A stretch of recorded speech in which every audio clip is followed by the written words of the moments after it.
I saw my son Dylan's car near the supermarket and decided to surprise him to hide in the back seat and wish him a happy birthday. I had a spare key because I bought this beautiful car for $100,000 for his birthday last year. When he got into the car, I heard, "Abby can become our biggest problem. She is unlikely to be ready to sell those to hectares of forest. And given her health, she is not going to die in the near future. She needs to be deceived. She is gullible and will agree to anything for the sake of the children." When I saw who he was going to discuss his plan to trick me with, I could barely keep from screaming. My son-in-law sat down next to him.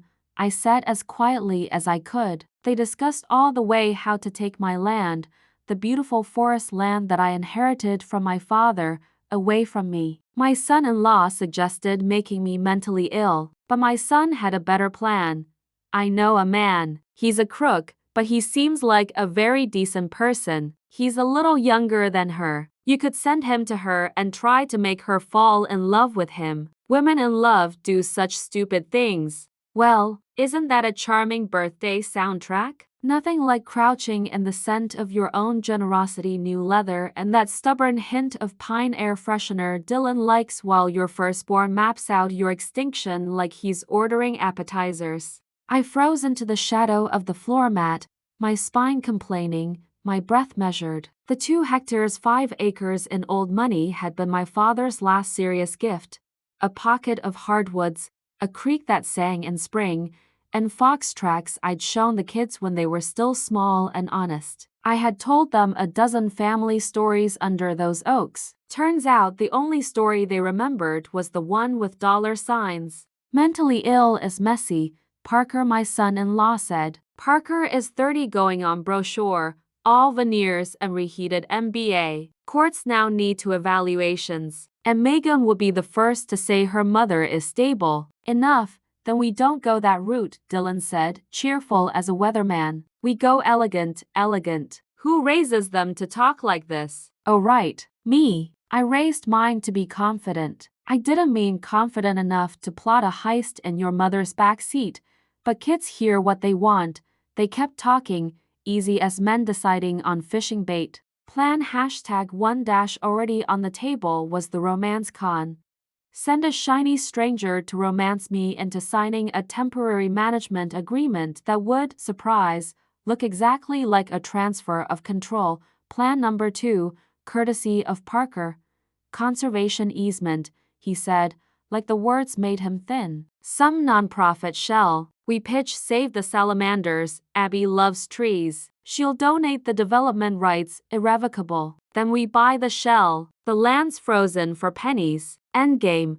We flip the shell to a developer, work the variance. Plan #3- Dylan again. Property taxes, he said. They're current, but if they weren't, county auction. We bid through a buddy. People lose land that way all the time. He said it the way people say people spill coffee. Casual tragedies. Plan #4- my personal favorite for sheer audacity belonged to Parker. Boundary adjustment. There's that old survey marker by the creek. We find a more accurate one. Shift 30 feet, enough for access. Without access, her parcel's landlocked, value tanks. We ride to the rescue. I gripped the carpet until my fingers stopped shaking. I have been a psychologist for 35 years. People think that means I can't be surprised. Baby, I am surprised all the time. The difference is I can hear a lie turning the corner before it knocks. They laughed at some private joke and then quieted as Dylan took a right. "He's waiting at the office," he said. "He'll love the partnership. A quiet third cuts the risk." The office. A lawyer. Of course there was a lawyer. I watched the world pass in slivers, the heel of Dylan's hand on the wheel, the staccato flash of street signs. When he slowed and eased into the back lot behind Barlow and Finch, I became the woman my father raised, the one who knows when to run. They parked. Doors opened, shut. Footsteps faded. I counted to 5, Mississippi old Southern habit that survived marriages, mortgages, and men, and slipped out, low and quick. The back lot was half shade and old oil stains. I slid behind a stand of ornamental grasses, then bolted across to the alley and didn't breathe until I hit the side street, adjusted my scarf, and walked like a respectable 65-year-old who had definitely not just evacuated her son's luxury SUV like a seal. I texted a cab. Then I did something even more unladylike. I smiled. It came on slow, then settled. Surprise is a blade. You can bleed from it, or you can sharpen it. By 6, I was back at my house. My little yellow bungalow sat exactly where it always had, smelling of lemon oil and old books. On my kitchen table, a list for the evening. Dylan's birthday dinner at Megan's restaurant, her pride and joy, all reclaimed wood and Edison bulbs. I changed into black silk, put on the pearls my father bought my mother in 1964, and pinned my hair. I looked like a woman who adored her children. I did, God help me. I just no longer mistook adoration for permission to ruin me. At the restaurant, the family greeting swung wide and sugary. Mom, Dylan hustled over, all cologne and clean shave, and wrapped me up like he hadn't been planning my financial disappearance before lunch. You look amazing. You smell like ambition, I said sweetly into his shoulder. Happy 21st, baby. Parker was next, blazer, big grin. He kissed my cheek a shade too slow. Abigail, you are glowing. He always pronounces my name like a closing argument.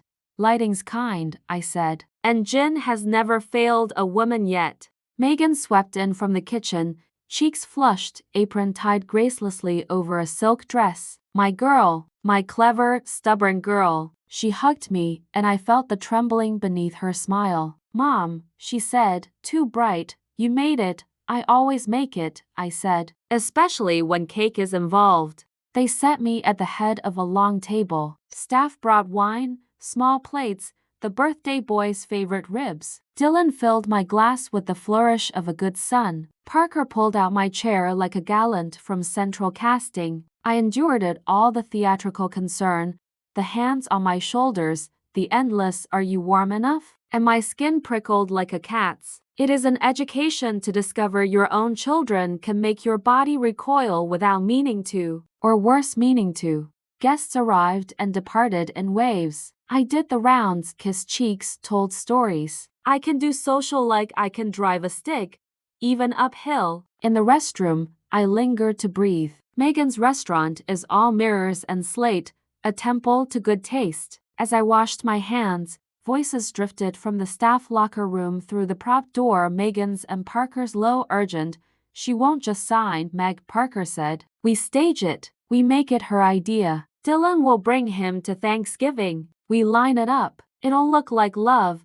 Megan's voice was ragged. I don't like this. She's my mother. You like the mortgage paid, he said softly. You like the investors happy. You like twins wearing shoes. He paused. You're in, babe. You already are. Silence. The kind that eats. I'm in, she said, so quiet I almost missed it. I pressed my palms against the cool counter until the heat in my face receded. My daughter, wrapped in need and a man's confidence. If love is a blindfold, money is the knot. Back at the table, I wore my smile like armor. Dylan stood and clinked his glass. To Mom, he said, and everyone turned. To the woman who taught me hard work and heart, who makes everything better, even mistakes, Parker added, raising his glass to me, and our eyes met. His smile said he'd never lost a hand in his life. We ate. We told stories about Dylan's Little League disaster and the time he put a frog in my purse. He claimed it was a rescue mission.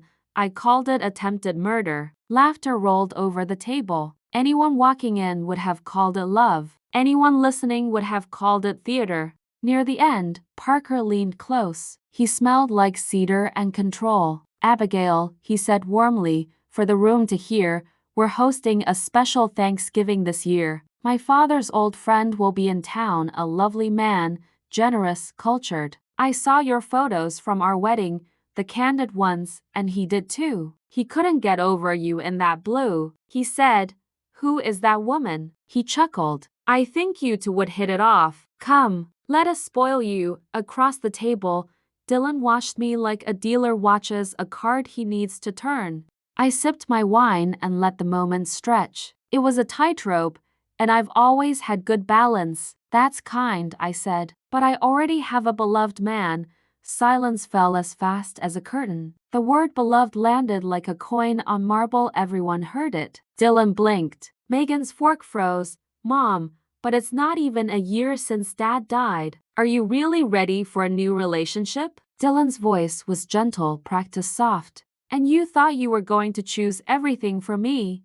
Clothes, food, the neighborhood I should live in, the time when I should start dating and sleeping with someone again. Enough, everyone has their own life. I said it calmly, clearly. Two mothers at the next table looked over and hid smiles in their napkins. Happy birthday to you, the staff saved us, parading in with a cake that looked like architecture, candles blazing. The song rose and covered the table like a quilt. I clapped on beat. Dylan leaned in for a kiss on my cheek, and the heat of his skin made my stomach turn. Betrayal has a temperature. Tonight it was body warm, perfumed, and practiced.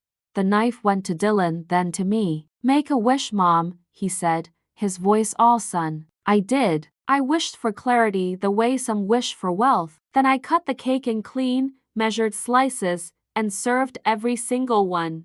After, I hugged and praised and thanked. I let Megan tuck an arm through mine and I pressed my nose into her hair like when she was 6 and smelled like crayons. I love you, I whispered. I love you too, she said, and meant it, which is the most dangerous kind of complicity love that's been talked into a corner. When the last candle was boxed and the last guest had left, I drove home under a cold sky. My porch light blinked on like a wink from an old friend. Inside, I set my pearls in their dish, poured myself exactly 1 inch of bourbon, and opened a fresh notebook, the green one with a gold spine. On the first page I wrote, Operation OAK. Under it, bullet points bloomed like wildflowers. County records, trust structure, health proxy revocation, key inventory spares changed, surveillance yes, mother, we're doing this, and a large star beside the word lawyer. I slept like a hunter light, ready. Morning came early and clean. I put on navy, the color of decisions, and drove to my attorney. His receptionist offered coffee. I asked for copies. We pulled deeds, wills, every ribbon of paper that tied my life to anyone else's. I signed, revoked, updated, notarized. The instructions I'd left my children after their father's funeral, soft-hearted directives about paying their college tuition if grades slipped, handling their car payments, covering mortgages if times got tough. I tore those from the binder while my lawyer watched, then fed them into his shredder myself. The machine hummed like a hymn. By noon, the 2 hectares were wrapped tighter than a drum. By 1, the agency paperwork, my late husband's real estate firm, had a new org chart, one that no longer put my son and son-in-law within arm's reach of a signing authority. I walked out into the bright day, the wind messing my hair, and laughed out loud. It sounded a little wild, a little young. It sounded like freedom. I had work to do and a holiday invitation to accept, because if they wanted Thanksgiving to be theater, I'd bring the lighting design and a surprise understudy who knew every line. Morning slid over my kitchen like a fresh coat of paint, and I drove to the agency with a thermos of Stern coffee and a folder fat enough to stun a bull. The sign on the building still read Bennett and ROE Realty, the ampersand cocky, the letters scrubbed within an inch of their brass. I bought this building when other brokers were clinging to strip malls. My late husband, Stan, always said the FOD sold before the foyer. I say people sell before paper. You learn a lot about a man by how he waits for an elevator. I was early enough to hear the old pipes sigh awake. My office smelled of cedar and contracts. I unlocked the credenza, slid out a tin of buttermints that lives there for emergencies, and dialed our 2 changes, I said when Leslie picked up. Effective immediately. 1.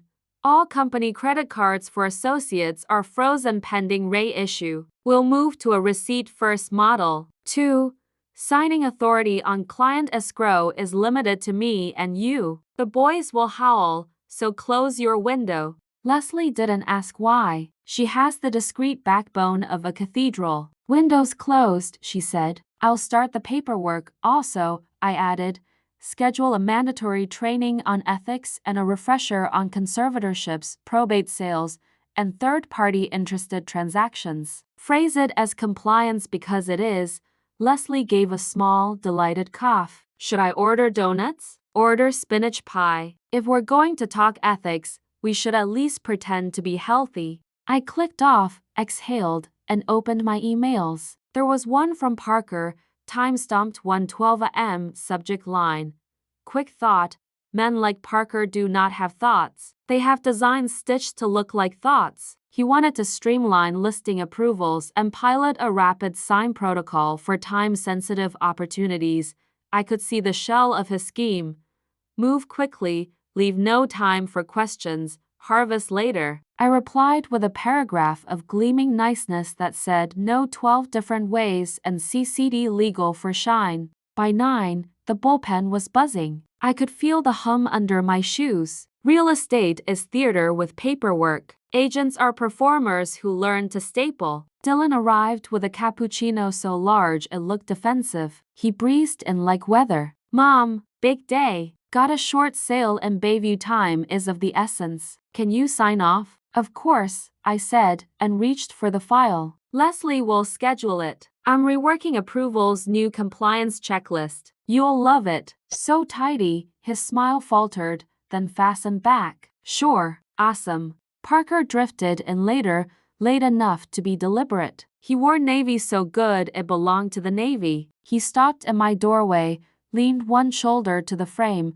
and gave me the smile that has sold 100 kitchens with bad tile. Abigail, how's the reigning queen? Busy with bread and circuses, I said, without looking up. About Thanksgiving, he slid into the chair across from me. We're doing a game plan, casual but elegant. 12 people, seated. You'll sit at my mother's right, and after dessert we'll break into the den for a nightcap with my father's friend. He's flying in on business, but I swear you two, his hands drew a heart in the air. No pressure, just nice people being nice. I looked up. He wasn't asking. Men like Parker never are. I'll be there, I said, and I'll bring wine. He chuckled. Bring that blue dress. When he left, I stood and went to the window. The city lifted its face to the thin sun. I remembered the first Thanksgiving I hosted after we bought this building. I burned the rolls and laughed till I cried. Stan called me his honey badger, cute, fierce, impossible to intimidate. Laws can turn even honey badgers into florists, trimming grief into arrangements people approve. No more. At lunch, I met with my attorney again and revised the trust to something only a locksmith and a poet could love. My father's land was walled behind a conservation trust with me as sole trustee and a reversion clause that would make thieves cry. I added an unusual provision. Any attempt to coerce, defraud, or harass me into disposition triggered an automatic 10-year freeze and a donation of easement rights to a local bird sanctuary I vetted that morning. Put your booby traps in writing, ladies. Judges respect Inc. Back at the office, I called a locksmith and had the house locks changed. I swapped the safe code. I cleaned out the drawer where I keep spare keys and found 2 I didn't recognize. Into the tin. Then, because I believe in human nature as much as I believe in weather predictable and wild, I placed a simple, legal camera by my back door. It watches only my stoop. I installed it the way I fold pie dough, quickly, competently, with love for my future self. 3 days slid into Thanksgiving like cards into a deck. Megan called twice, both times brisk and sweet, asking if I needed a ride, if I'd bring the cranberry relish only I get right. I agreed. Her voice had the thinness of a stretched elastic band. Guilt is a hungry pet. It eats tone first. Thanksgiving at Parker's parents' house was the kind of elegant that thinks it's invisible. There were silver pumpkins and napkins folded like minor origami swans. His mother, Cynthia, wore a cashmere sweater the color of expensive paper and served cocktails that tasted like autumn and self-control. Abigail, she cooed, you look luminous. Lighting, I said again. Poor lighting gets so much credit. Dylan arrived late, arms full of flowers, and presented me with an arrangement like a bridal bouquet. For the Queen, he said. Can't have a holiday without you. I kissed his cheek. Flatteries for men in trouble, I murmured. He laughed, not getting it, which was mercy or blindness. Dinner was a movie. Gravy boats, Parker carving with the swagger of a ship's captain, Megan's hands moving to her belly now and then like she was checking a pocket watch. We went around naming gratitude. When it was my turn, I said, I'm grateful for good land and second chances. People nodded like I'd quoted a tote bag. Dessert came and went. I pretended to be tipsy and let myself be guided into the den, where the fire burned like money. Parker clapped once. And now, he announced, a friend. The door opened, and in walked a man who would have been trouble to a softer woman. Late 50s, tall, with that exceptional grooming that reads as moral to people who like yachts. He wore a navy suit I wanted to shake hands with and had eyes that did charming damage. He stuck out a hand. Evan, he said. Friend of the family. Abigail, I said. Our hands clasped. Warm. His gaze didn't crawl. He was good. Really good. We talked. Of course we did. He was the perfect conversationalist, curious, attentive, lightly flirtatious, a shade self-deprecating. He asked about the agency, my father's land, my favorite trees. He listened like a man filing. I heard the file cabinet in his head click every time I said oak.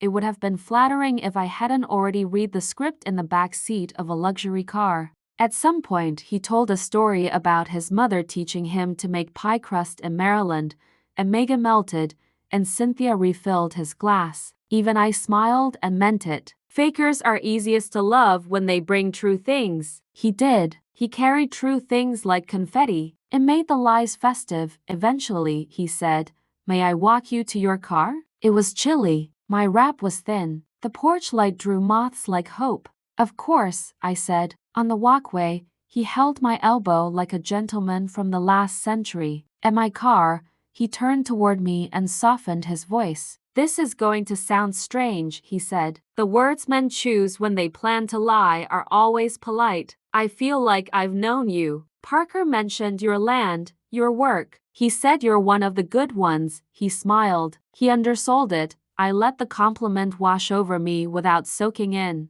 Kind, I said. And Thanksgiving makes poets of us all. He laughed, and it was a real laugh. He had one at least. May I call you? I'd like to continue talking. I'm very busy, I said. But sure, give it a try. I drove home humming Take 5. At the first red light, I laughed so loudly the driver next to me glanced over like maybe I'd discovered electricity. In my driveway, under the new lock's sober stare, I felt the shift, the one when you know the next chess move on both boards, yours and theirs. It's a delicious, terrible feeling. You want to gloat and you want to cry, and instead you take your heels off in the hall like you're a woman who was simply out to dinner with polite people. I had just hung up my wrap when the doorbell rang. I looked at the clock. 10:41. My porch camera pinged my phone with a neat little picture. Evan, no longer perfect, hair mussed by wind or conscience. I opened the door half a foot and kept the chain. Abigail, he said, and his voice had dropped several layers of performance. Do you have 5 minutes? No, I said, and then, because I'm not cruel without cause, yes. But you stand there and I stand here. He nodded like a student accepting a grade. I can fool anyone, he said, and the confession came out so fast he almost tripped on it. But not a woman like you, because I really like you. Your kids hired me to wrap you around their finger. I'm sorry. You're beautiful. I can't fool you anymore. I watched him, quiet as snowfall. My heart did a complicated movement it hadn't attempted in years. You can resent the curtain and still admire the scene. Tell me everything, I said. I unhooked the chain. But know this, I don't reward the truth. I punish the lie. You're safer on that step than on my sofa. He nodded, stepped back like I'd extended a blade. They approached me through a guy Parker knows, Mitch, mortgage broker, bit of a fixer. I've done social engineering jobs, corporate stuff, harmless, usually get a competitor to talk about a negotiation over drinks. This felt different. But the money, he looked at the sky. Somewhere there were stars doing their indifferent work. They wanted me to charm you, make you trust me, encourage you to sign a management agreement. It wouldn't be binding, but messy enough. How much? I asked. He told me. I whistled low. They think I'm a vending machine. Insert charm, receive deed. I told them tonight that you were. He searched for a word that wouldn't insult me. Not the mark they described. I'm nobody's mark, I said softly. I'm a mother. That's worse. He closed his eyes like the light hurt. I'm sorry. I believed him. That's the best part of this story. I believed the apology, and I still held tight to my rules. I am not a woman who confuses contrition with invitation. Here's what's going to happen, I said. You are going to keep playing along. You're going to report to me. You are going to act like the man they hired and be the man you were before the invoice. You will not touch a dime of their money beyond your expenses, which I will cover in cash, taxed, with receipts. I will forgive you someday if your behavior earns it, not before. He exhaled, a sound like a tire finding gravel. You're terrifying, he said, and there was admiration baked into the fear. I'm organized, I corrected. It looks the same from the cheap seats. Good night, Evan. He hesitated. May I try to see you? Not as the job. As me? Possibly, I said. On a day when you and I aren't characters in Parker's script. I shut the door. My phone buzzed immediately. A text from Dylan. Loved seeing you tonight, Mom. Thank you for everything. You're the best. I stared at the words until they doubled, then set the phone down as if it might explode. In the morning, I called the bursar at Dylan's college. Please put a hold on the automatic tuition debit, I said. We'll pay on the standard schedule now. Send statements to his address. I called the bank and removed my name from the autopay for Dylan's car and for one of Parker and Megan's mortgages, the investment condo they airily called our little cushion.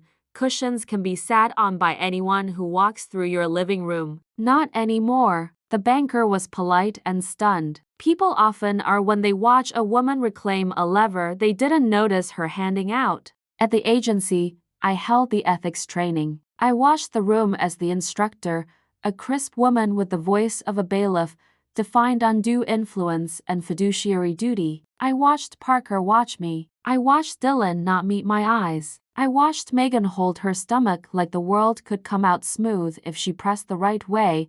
After, Parker intercepted me by the coffee machine. Everything okay? He asked, a snake in a navy suit trying to identify the mongoose's mood. Better than okay, I said. I slept. He tilted his head, calculating. That afternoon, I slipped away for an hour to the trees. The 2 hectares were a small universe. The creek muttered secrets over stone. I walked my father's path and thought about the day he brought me here at 17, said, Abigail, this is yours. Not for any man to decide about. Not even for family. Especially not for family. He was not a tender man, my father. But now and again he handed me a sentence that grew roots. Back at the car, my phone pinged. A number I didn't recognize. Thank you for last night. I won't waste the second chance. I typed and erased 3 replies. In the end, do the right thing, consistently, and we'll see. On Friday, Megan came by my office with a container of soup and eyes rimmed red. For you, she said. Turkey and barley. I prefer revenge and lemon, I said lightly, and she almost smiled. She sank into the guest chair. Mom, are we okay? We are, I said, and then because truth is a muscle that strengthens with use, I added, you and I are women in a storm. I brought a coat. You can stand under it if you like. She wiped at her eyes. Her gaze dropped to her hands. Mom, I'm pregnant. We're going to have twins. For a second, every grief I've ever carried sat down and clapped. Twins, I said, and my voice did the thing voices do when they remember everything at once. My sister and I at 5, mirror mischief. My mother laughing, then crying. The huge, dumb fight that tore the mirror. Well then, I said, we're about to need 3 coats. Megan laughed and cried and made a noise I haven't heard since she was 8 and learned to ride a bike. I stood and went around the desk and put my arms around her. We're going to fix this, I said into her hair. Not just the money, the thinking. She nodded against my shoulder. Okay, Parker texted me an hour later. Thanksgiving was magic. He's smitten. Told you. Dinner at ours Sunday? He'll be there. I looked at the winking face and felt something old and important twist, then said, Perfect, I replied. I'll bring the blue dress. I wasn't going to wear blue. I was going to wear red, the color of stop signs and good tomatoes. And on Sunday night, when the common smiled and the family gathered and Parker poured very smooth bourbon, I planned to unwrap a gift of my own, because some betrayals teach you to bleed quietly. Mine taught me to plate the wound in silver, call it a centerpiece, and then at exactly the right moment lift the lid. By Sunday evening, the sky above the city was the color of dirty pearls, thick, low, and waiting to break. I took my time getting ready, not to impress, but to remind myself who I was. I chose a deep red dress, the one I'd bought for a charity gala years ago. It hugged my waist like a memory of confidence, not vanity. I fastened the onyx earrings Stan gave me on our 20th anniversary so you'll always have something dark to match your moods,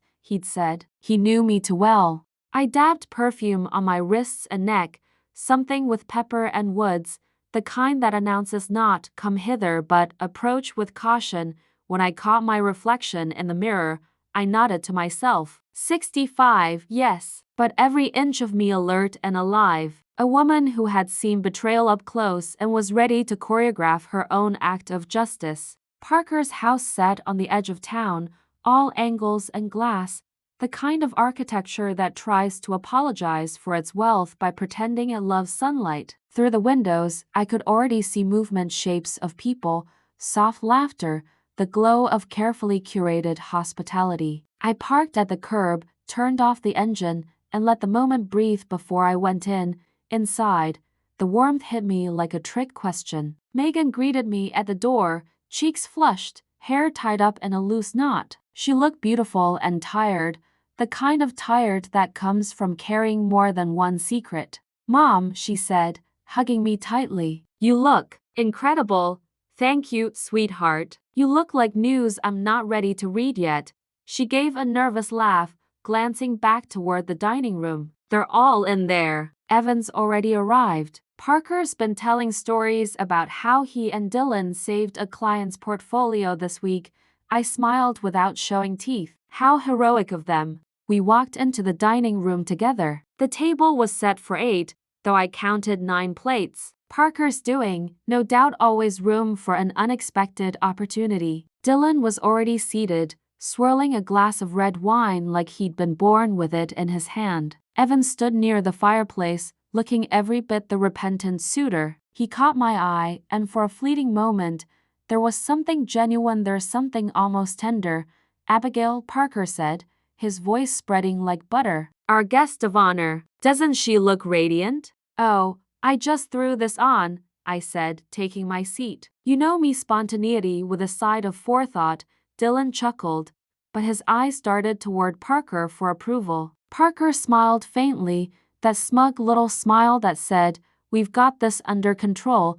Dinner began with polite conversation, politics, the market, a mutual acquaintance's divorce. I let them talk, nodding when appropriate, the way a psychologist listens to a patient explaining a lie they're still half trying to believe. When the main course arrived, a perfectly seared salmon, Parker steered the talk like a riverboat captain toward future family planning.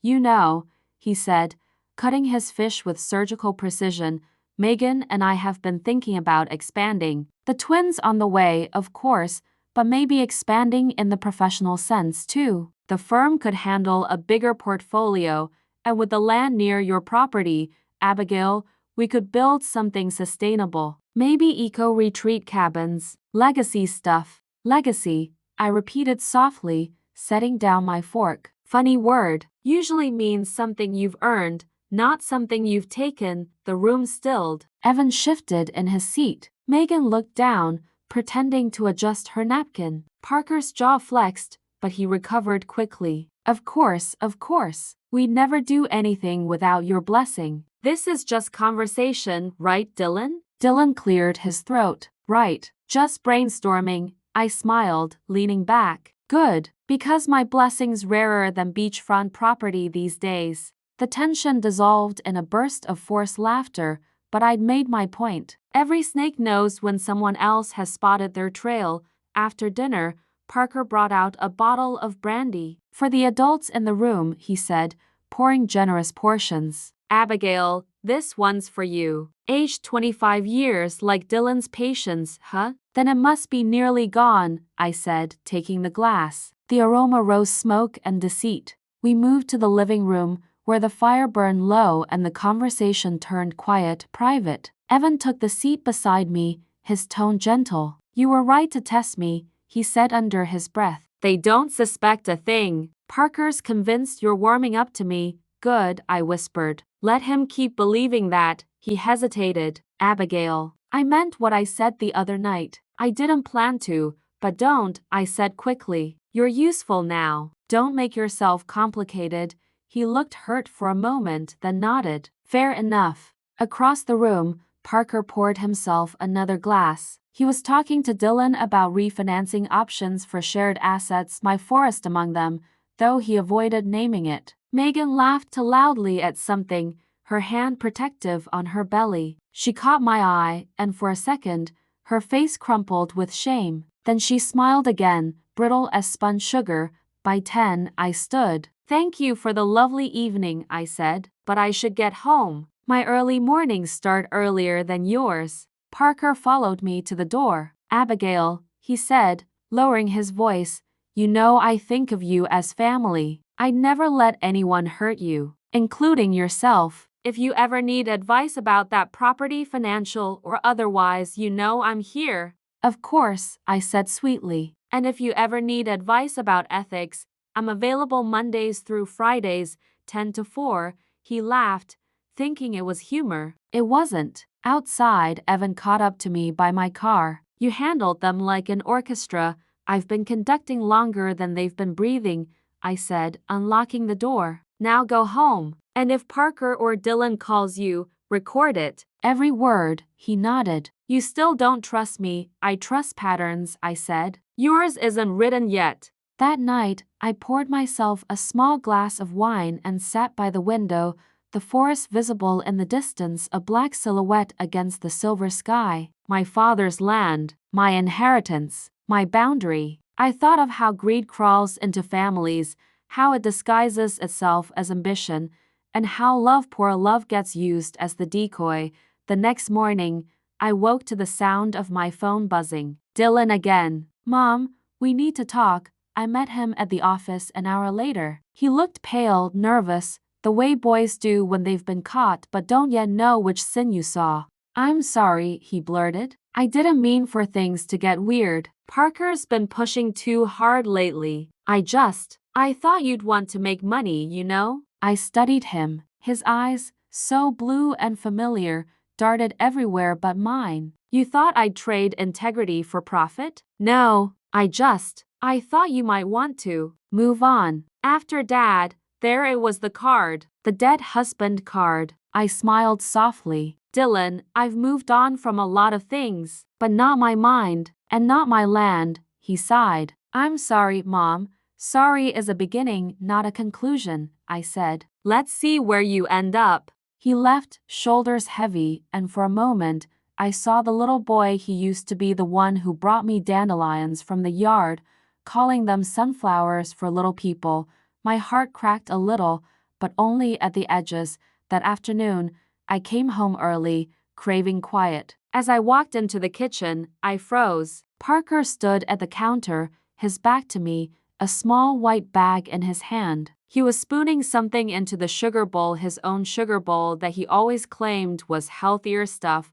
What are you doing? I asked, voice sharp. He jumped, nearly spilling it. Oh, Abigail, didn't hear you come in. Just adding some stevia. I bring my own, you know, for the diet. I stepped closer. Since when does stevia come in little unmarked plastic bags? He stammered, trying to laugh it off. It's organic, bulk store. Sure, I said, eyes locked on him. Next time, bring a label. My kitchen doesn't like mysteries. He smiled, a brittle thing. You really are suspicious, aren't you? I'm observant, I corrected. There's a difference. One keeps you alive. He mumbled something and left in a hurry, muttering about forgotten paperwork. I waited until the sound of his car faded, then carefully lifted the sugar bowl lid and sniffed. It wasn't stevia. My nose knew it before my brain did. The faint chemical bite told me enough. I dumped the contents into a plastic bag, sealed it, and labeled it Exhibit A. Then I made myself a fresh pot of coffee with sugar I bought myself and sat down to think. The next day, I arranged for a private lab test through an old client who owed me a favor. By evening, the results came back. Traces of a mild sedative, something that could make a person foggy, forgetful, suggestible. Parker hadn't just wanted my signature, he wanted my mind soft enough to surrender it. I didn't sleep that night. I sat by the window again, the forest black and faithful outside. Somewhere deep in those woods, a fox barked sharp, warning, alive.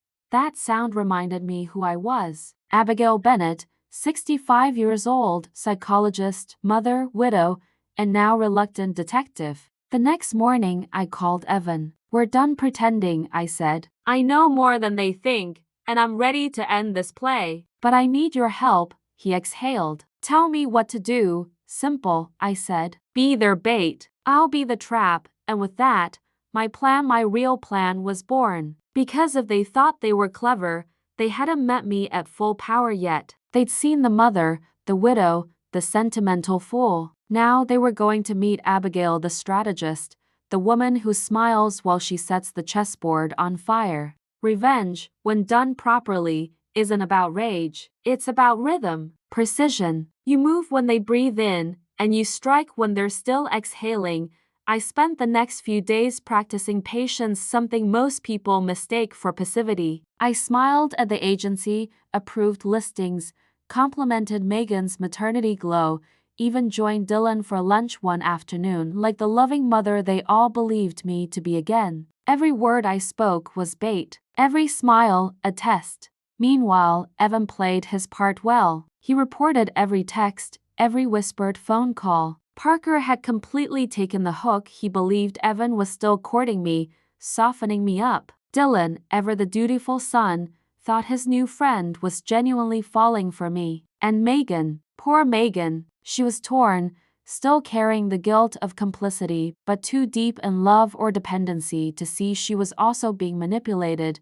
On Friday, I met with my attorney again. Hypothetically, I asked, if someone attempted to defraud me through emotional coercion, what protections do I have? He adjusted his glasses, already knowing I wasn't speaking hypothetically. You have your intelligence, Mrs. Bennett, and the paperwork we've secured ensures any attempt to alter your ownership rights is null unless you personally initiate the transfer in front of two attorneys. Why? Let's just say, I replied, I like to know the rules of the game before I win it. That night, I hosted a small dinner for my office staff. I made roast chicken, opened a good chardonnay, and gave an impromptu toast to honesty, the thing most people avoid until it's profitable.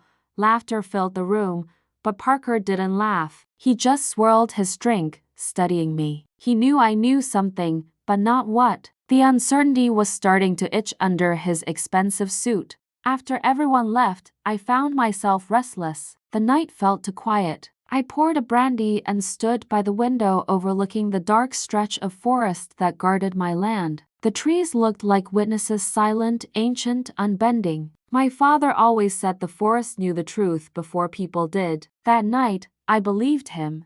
The next morning, I drove out to visit the property. It was cold and crisp, the air sharp with pine and frost. I walked along the creek, boots sinking into the soft mud, and felt that old pulse of belonging. The land had always grounded me. It had been my father's pride, my childhood playground, and apparently my children's intended loot. I sat on an old fallen log, the one still carved with the initials of my twin sister and me. A +R, scratched in with a penknife 50 years ago. Audrey, my other half. We hadn't spoken in nearly 20 years, not since the bitter argument over these very hectares. She'd wanted to sell them when our father died. I'd refused. She'd left town, furious, and last I heard, she was living 2 states away in some small town near the coast. It struck me then how odd it was that Parker, my ambitious, calculating son-in-law, just happened to come from that same town. He'd never mentioned knowing Audrey, but the thought lingered like a whisper I couldn't shake. Later that evening, I invited Megan over for tea. She arrived looking pale and uneasy. I poured her chamomile, sat her down, and said gently, "Megan, I need to ask you something. Did Parker ever mention a woman named Audrey?" She hesitated, stirring her tea too long. "Why? Because that's my sister, the one I haven't seen in decades. And Parker happens to be from the same town she lives in. I'm curious how small the world really is."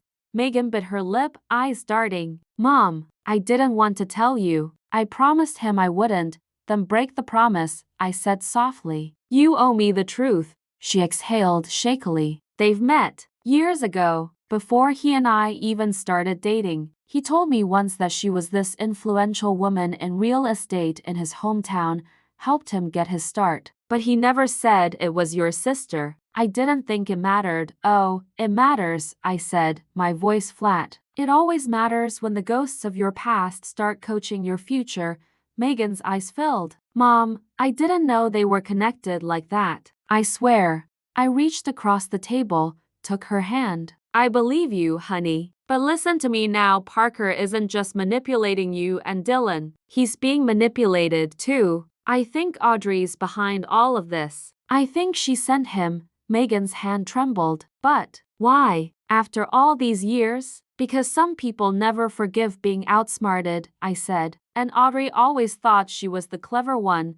That night, I called Evan. "Change of plans," I told him. "We're not just dealing with greed. We're dealing with history." He came over an hour later, face serious. "You think your sister's pulling the strings?" "I don't think," I said. "I know." He frowned. "Then she's dangerous. People who live on old grudges are unpredictable." "Unpredictable," I said, "but not unbeatable." Together, we laid out a plan. I would let Parker and Dylan think their scheme was succeeding. They'd bring papers, promises, sweet lies. I'd sign fake documents, pre-approved by my attorney, filled with invisible tripwires. Every action they took would tighten the noose they didn't know they were wearing. Evan would feed information to Parker as if he were still in their confidence. Meanwhile, I'd contact a private investigator to dig into Parker's past, his real connection to Audrey, any shared assets, hidden communications,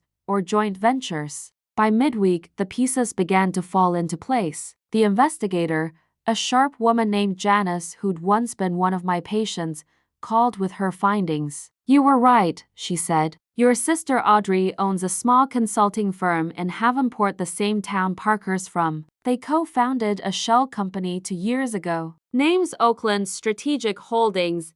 Guess what it specializes in?" "Land acquisition," I said. "Bingo. They've been buying up small forest parcels, flipping them through conservation loopholes, then reselling them to developers at triple profit." I smiled grimly. "And I bet my 2 hectares are the missing puzzle piece they need to connect their holdings." "Exactly. You take out your land, their plan collapses." "Then let's collapse it," I said. That night, I drafted a new will temporary, baited brilliant. It left my land in joint stewardship with Megan, under the guidance of a family trust run by Parker. It looked real enough to be irresistible, but every clause inside was a booby trap. The moment Parker tried to file it with a county office, it would trigger a fraud alert and an automatic investigation. Thanksgiving was over, but the real feast was still ahead. 3 days later, Parker came to my office with a stack of papers. "Abigail," he said smoothly, "I've been thinking about what you said at dinner, the importance of legacy. I drafted something for you to look at. Totally informal, of course. Just a conversation starter."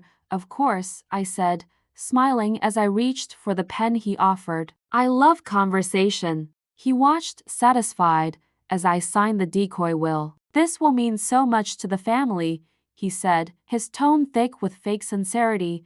"Oh, I'm sure it will," I replied. "Be sure to keep it safe." As soon as he left, I texted Evan.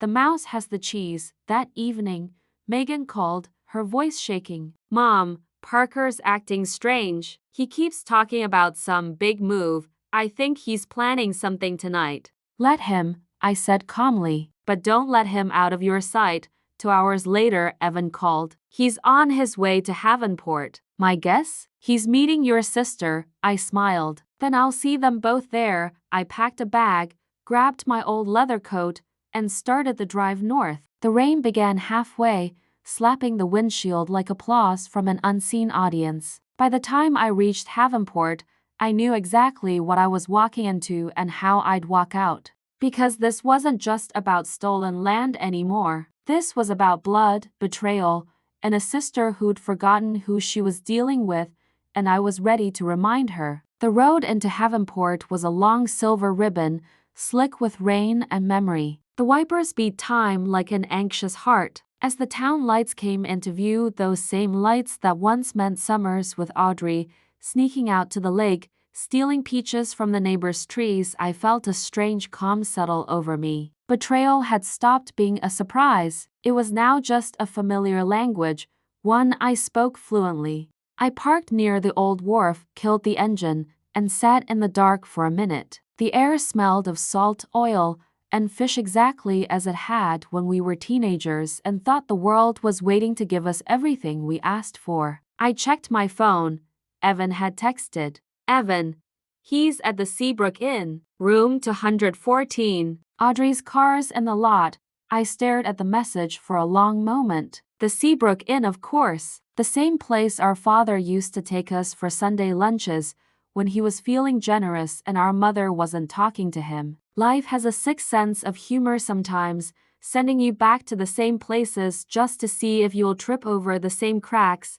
I pulled the hood of my coat up and crossed the wet parking lot. The rain had slowed to a drizzle, the kind that looks innocent but soaks you anyway. Room 213's curtains were drawn, but the light underneath the door flickered. I heard voices low, tense. I stepped closer, careful, silent. She bought it, Parker's voice said. Sign the papers without even blinking. It's as good as done. Audrey's reply was crisp, cold, and unmistakable. I told you she would. She always wanted to prove she was the smarter twin. She still can't resist showing off. That voice, the same one that used to sing along to Fleetwood Mac in our bedroom, the same one that could talk me into and out of trouble in a single breath. Hearing it now felt like an echo turning cruel. Parker chuckled. You think she suspects anything? She's too sentimental, Audrey said. Always was. That's what makes her predictable. She'll rationalize anything if it's for the family. Still, Parker said, she's sharper than she looks. She's been distant lately. She's not distant, she's aging, Audrey snapped. They slow down, these women who think intellect can outlive time. I smiled to myself. Oh, Audrey, I thought, you always did mistake silence for surrender. They went on talking about final steps, closing dates, distribution of assets. I heard my name and Megan's, heard Dylan's voice mentioned as manageable, and then something that froze the blood in my veins. If she refuses to sell after the transfer, Audrey said, we'll make it look like she's losing her mind. The pills Parker brought will help with that. Just a little confusion, some drowsiness, nothing dramatic, but enough to discredit her if she resists. That sugar bowl, the sedative, everything snapped into place like a crime scene in reverse. I didn't move, not yet. I waited until I heard the clink of glasses, the toast of co-conspirators who think they've won. Then I stepped back, took out my phone, and dialed Evan. Call the police, I said quietly. Tell them there's a meeting at the Seabrook Inn, room 214. 2 individuals attempting to commit real estate fraud and possibly administer controlled substances. Say you have evidence. Evidence? Evan asked. I'll provide it, I said, hanging up. I took a deep breath, then knocked on the door. A pause, then Parker's voice. Yeah, room service, I said lightly. Audrey's footsteps approached. The door opened a crack and froze. For a second, neither of us spoke. Hello, sister, I said, smiling. Still bossing people around, I see. Her face drained of color. Abigail, she breathed. What are you, how? I pushed the door open wider and stepped inside. You'd be amazed what you can learn when you stop trusting the wrong people. Parker rose, looking from me to Audrey and back again. Abigail, don't think, I said sharply. It's clearly not your strength. He stiffened, but I kept going. You know, I used to wonder why people like you and Audrey always underestimate women over 60. Maybe it's because you think our gray hair is camouflage for confusion. But let me assure you, darling, this is platinum armor. Audrey found her voice. You've made a mistake. No, dear, I said. You did, repeatedly. The first time was thinking you could outplay me. The second was dragging my family into it. Parker took a step forward. We can fix this, don't, I said, lifting my phone. You're already on speaker. The police are listening. And before you even think of calling my bluff, here's what's interesting about modern life: phones record automatically when the right app's running. Their faces changed in sync, like twin expressions of panic. Audrey's fingers tightened on her wine glass. Parker's Adam's apple bobbed like a buoy in rough water. You wouldn't, she hissed. Oh, I absolutely would, I said. And since you're so fond of paperwork, you'll appreciate that the fraudulent documents you had Parker file with the county have already been intercepted. My lawyer has copies. The DA will have them by morning.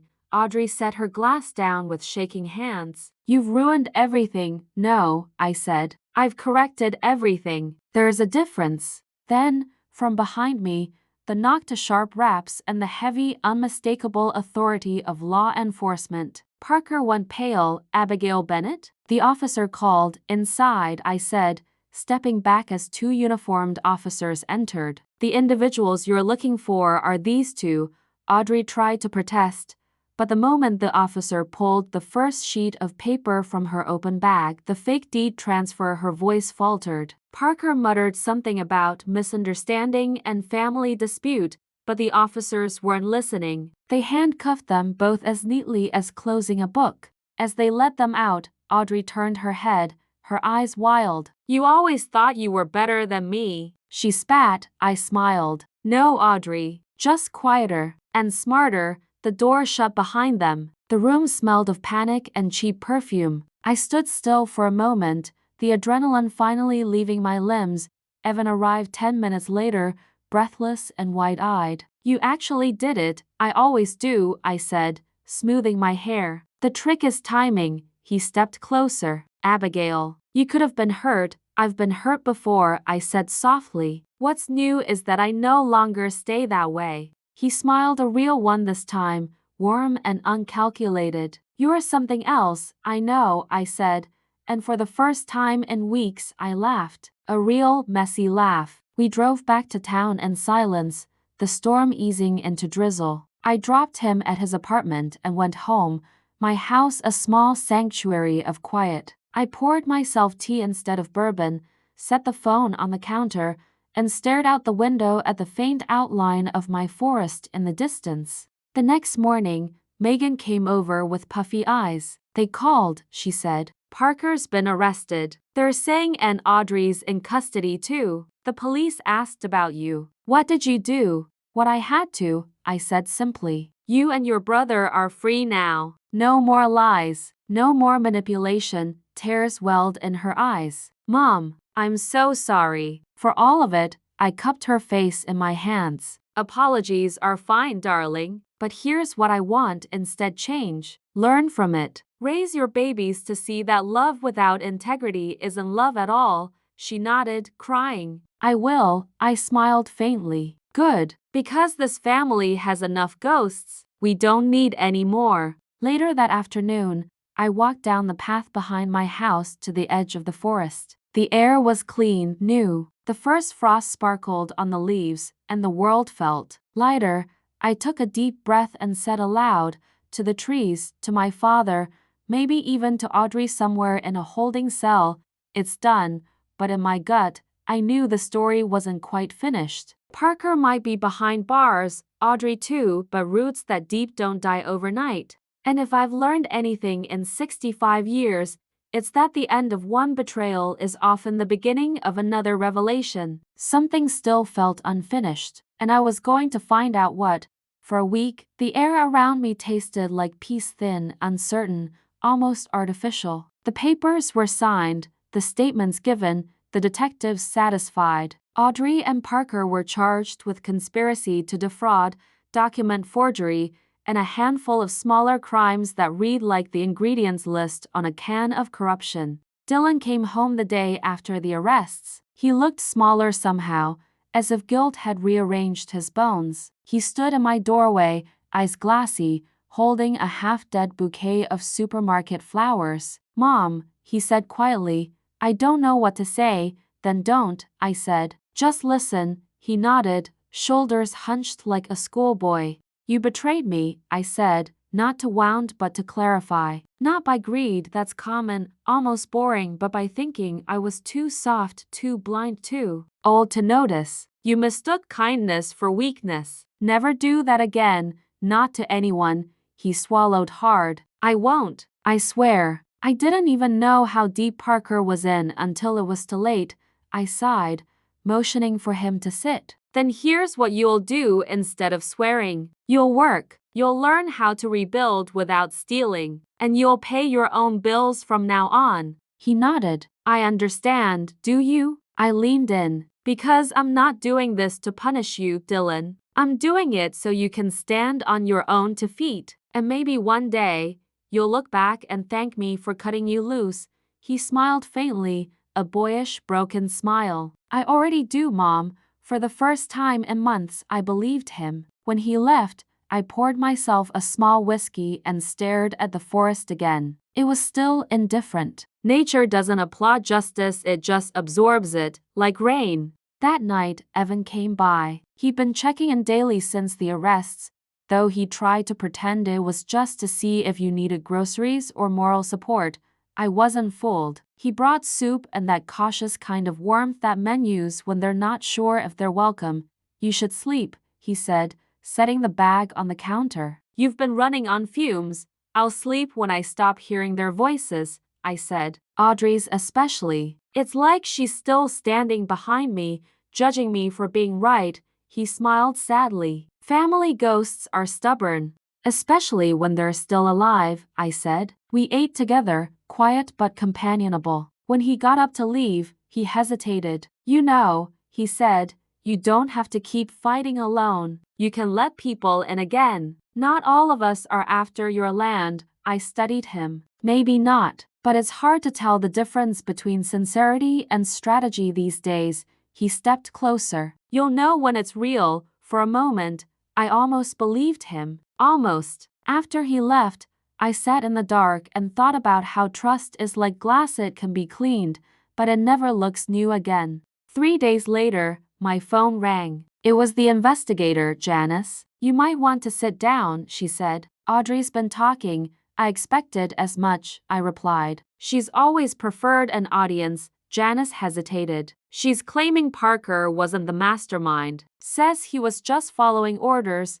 "Whose?" "Yours." The silence between us was a full minute long. I felt something hot, then cold, crawl up my spine. "Mine. She told the police that you orchestrated everything, that you forged the documents first, and they were trying to correct the mistake." I laughed, sharp, humorless. Classic Audrey. When cornered, accused the mirror. "She's convincing," Janice said. "She's showing them emails, text messages fabricated, obviously, but they look real. And Parker's backing her up. Said you tried to frame them to cover your own financial issues."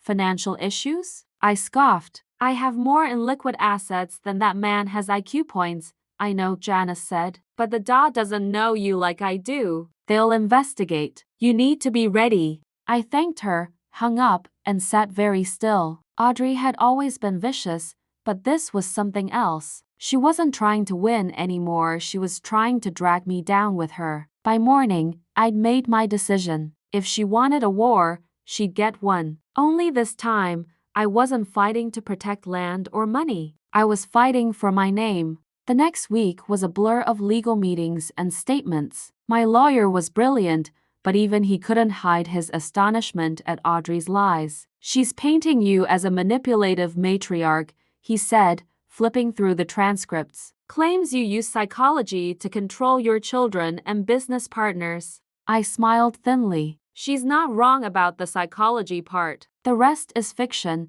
Then I noticed something odd in the file, an email supposedly sent from my address to Parker, outlining the terms of the fake deal. Only the tone was off, too formal, too cold, and I used one phrase that I never use.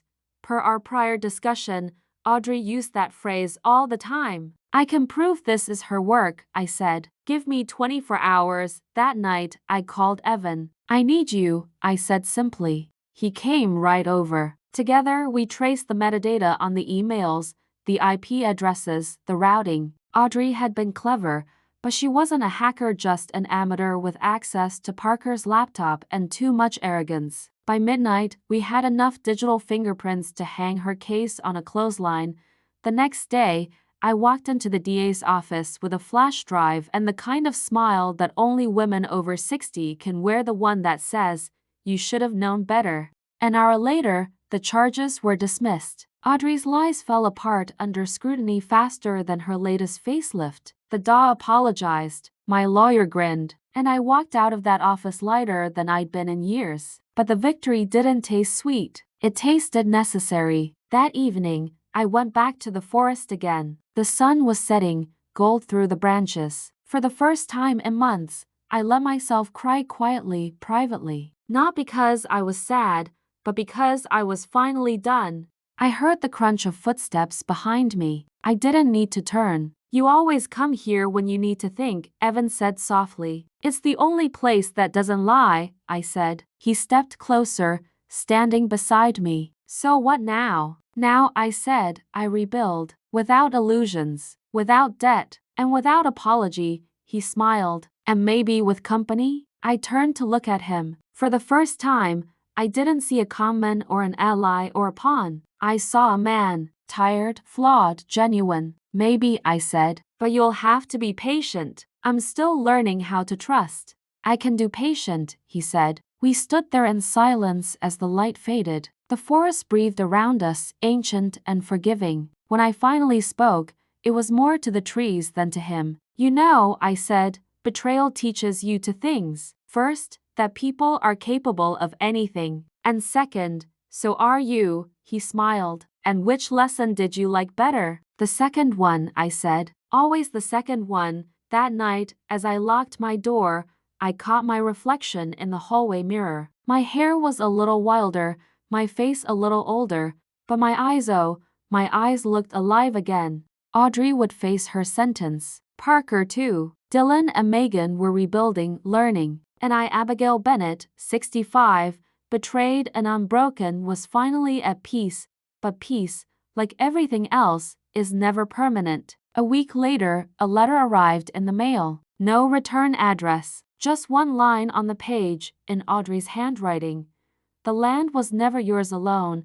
I stared at it for a long time, the paper trembling slightly in my hand. And somewhere deep inside me, the hunter woke up again. When you've lived through enough betrayals, you develop a kind of sixth sense for danger. It's like an invisible temperature drop in the room, a subtle warning that something you thought was over has just circled back for another round. That letter from Audrey carried that chill. The land was never yours alone. I stared at those 7 words until my coffee went cold. The handwriting was hers, all right, the same looping cursive she used when she forged Dad's signature on her first car loan. She'd always had beautiful penmanship, even when she was lying through her teeth. But what unnerved me wasn't the thread, it was the tone. Calm, certain, almost knowing. By evening, curiosity had replaced fear. I dug out my father's old file boxes from the attic, brittle papers smelling faintly of dust and cedar. I spread them across the kitchen table like tarot cards. Deeds, maps, handwritten notes from a man who never said much but wrote everything down. That's when I saw it. Tucked behind the original deed transfer was a folded piece of paper, older than the rest, the ink fading. It was dated 197 for 10 years before our father died. His handwriting was shaky but deliberate. If anything happens to me, the girls are to share the forest land equally. However, Abigail must remain the custodian of the deed. Audrey isn't steady. She needs oversight. This isn't punishment, it's protection. My breath caught. He hadn't left me all the land, he'd left me responsibility for it. The forest was meant for both of us, but Audrey's instability had forced him to name me the steward. I remembered the argument we'd had when the will was read, how she'd called me a thief, how I'd shouted that she was reckless. Neither of us had known the truth, but now she did, and she wasn't just fighting for greed anymore, she was fighting for what she believed was justice. God help me, I murmured, sinking into a chair. She might even be right, in her way. I didn't sleep that night. By morning, I'd made up my mind. I drove to the county archives to confirm the document. The clerk, a sweet woman with purple glasses, ran a gloved hand over the old pages. This is authentic, she said. We don't digitize these pre-80s wills, so I doubt anyone else has seen this version in decades. Then let's keep it that way, I said quietly. As I left, I saw a familiar car parked across the street. A black sedan, windows tinted, the engine running. I didn't need to see the driver to know. Audrey's people, probably one of her old associates from Havenport, trying to rattle me. I smiled at the mirror and waved. Let them watch. I had nothing to hide and too much left to finish. That evening, I called Evan. I need your help, I said. He came over within an hour, carrying takeout and concern. Another problem? I slid the letter across the table. Audrey's not done, and she might have a point. He read it, frowned. You think she's right about the land? I think our father set us both up, I said. He trusted me to guard something that was supposed to belong to both of us. That kind of secret poisons generations. So what are you going to do? I'm going to end it. Not by fighting, by finishing. He watched me with that mix of admiration and worry I was starting to get used to. Abigail, you've already won. You don't have to. I do, I said. Because if I don't, she'll keep haunting all of us. Megan, Dylan, even the twins she'll never meet. This curse stops with me. The next morning, I called my attorney and arranged to meet him at the property. The frost glittered on the grass like spilled glass, and the forest hummed with a low winter wind. Standing there again, I could almost hear my father's voice, gruff, patient, unyielding. Don't ever let anyone take what's yours, Abby. I'm not, I whispered. I'm giving what's ours. The lawyer drew up an addendum to the trust. The land would remain under my legal stewardship until my death, but upon that day, it would pass equally to Megan's children, with a conservation clause that prohibited development forever. Audrey's name was not on the document, but the spirit of fairness was. Later that week, I made the drive to the county jail. Audrey had requested a visitor. She looked older than I remembered, but not broken. Her spirit was too mean to break. Well, she said, crossing her arms. Come to gloat? No, I said. To end it. She laughed. You always think you can end things just by deciding to. The land was never just yours, Abby. I know, I said quietly. That stopped her. You know? I told her about the letter I'd found, about the shared inheritance, about Dad's words. For a moment, her eyes filled with something that wasn't anger, it was grief. All those years, she whispered. I thought you stole it. I know you did. Silence stretched between us, taut and strange. What did you do with it? She asked finally. I put it in trust, I said. For the next generation. For Megan's twins. You and I, we don't get to own it anymore. We just get to be part of its story. Her lips trembled, the fight draining from her like air from a balloon. You're still the clever one. No, I said softly. I'm just the one who's tired. When I stood to leave, she reached out hesitant, uncertain, and touched my hand through the glass. I did love you, you know, she said. Once. I know, I said. That's what made it hurt. Weeks passed. The court case quieted, the gossip faded. Dylan began working again, slowly earning back the dignity he'd pawned for greed. Megan gave birth to 2 healthy girls, tiny, loud miracles. When I held them in my arms, I felt something inside me loosen, something old and rigid.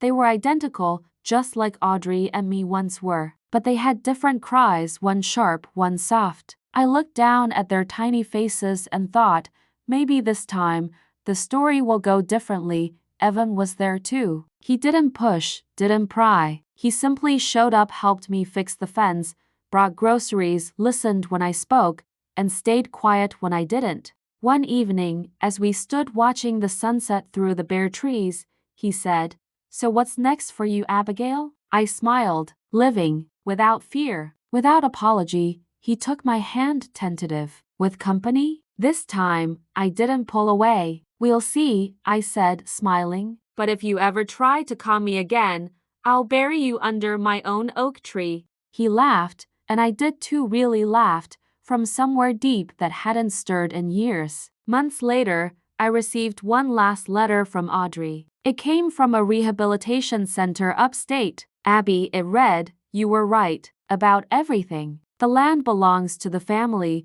not to our pride. When I get out, I'd like to see it again with you, if you'll have me. I've been sober for 40 days. The forest is in my dreams. Maybe it's trying to forgive us." I folded the letter carefully and set it on the mantel beside a small framed photo of us as children to girls, barefoot and muddy, standing in front of the same forest that had nearly destroyed us both. Maybe forgiveness isn't a gift you give to someone else. Maybe it's the moment you stop needing revenge. That spring, I walked the forest trail again, the twins toddling beside me, their laughter bright as birdsong. The oaks swayed overhead, leaves whispering secrets I no longer needed to decode. I paused, looking toward the horizon, where the land rolled out in waves of green. "I kept my promise, Daddy," I said softly. "No one took it, and no one ever will." The wind lifted my hair, as if in answer. For the first time in years, I felt completely, gloriously free. And as we walked back toward home, I realized something simple and astonishing. Betrayal had once been my greatest wound, but now, it was just the soil where my strength had learned to grow.